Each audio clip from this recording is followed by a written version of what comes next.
I'm Christina, and I'm going to be talking about the physics involved in cheerleading.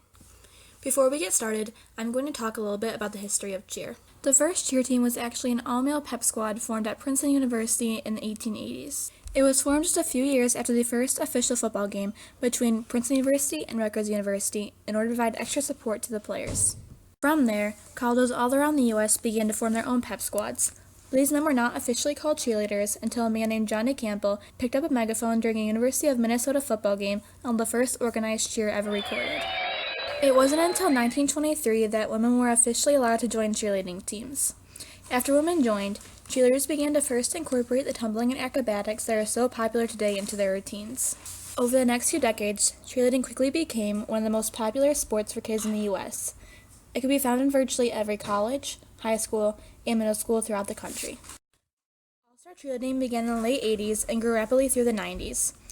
All-Star cheer focuses more on athletic training and competitions as opposed to school cheerleading, which focuses more on leadership.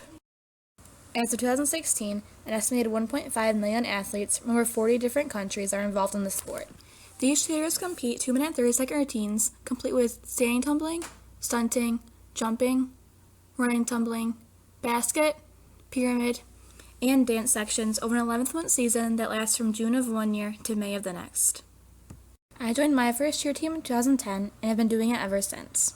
Physics is involved in virtually everything in the world, and cheerleading is no exception. Cheerleaders rely on physics to do many things, including crazy stunts like these.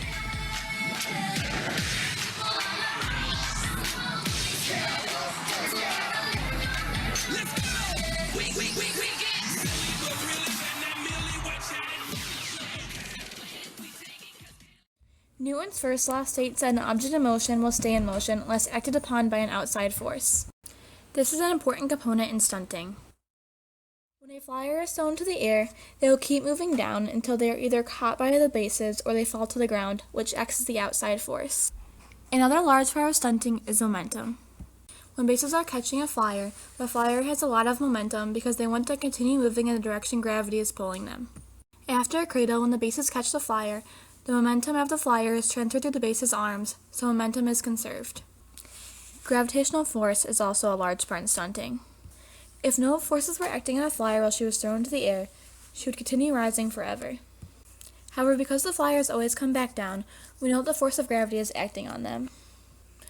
Gravitational force is also a large part of jumping, which is a huge part of all-star cheer.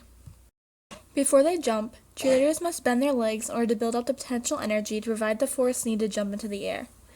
Cheerleaders attempt to counteract the force of gravity and achieve the highest jump possible before being brought back to the ground. Another large part of all-star cheerleading is tumbling, which largely depends on Newton's second law. Newton's second law states that force equals mass times acceleration. In cheerleading, the mass of the tumbler times the acceleration of their run into the skill will equal the amount of force that they will put into the floor while flipping. This in turn equals the amount of force the floor gives back to the tumbler, which determines the height of the skill. Cheerleaders often try to increase the speed of their run into a tumbling skill in order to increase the acceleration and maximize the height and force of the skill. Once in the air, Newton's first law comes into play.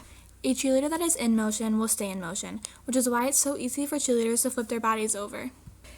The momentum of the beginning skills keeps the tumbler going in a backwards motion, so all they have to do is put their arms up and their bodies will flip themselves over. Now let's say the cheerleader wants to add a twist to the flip and perform a full.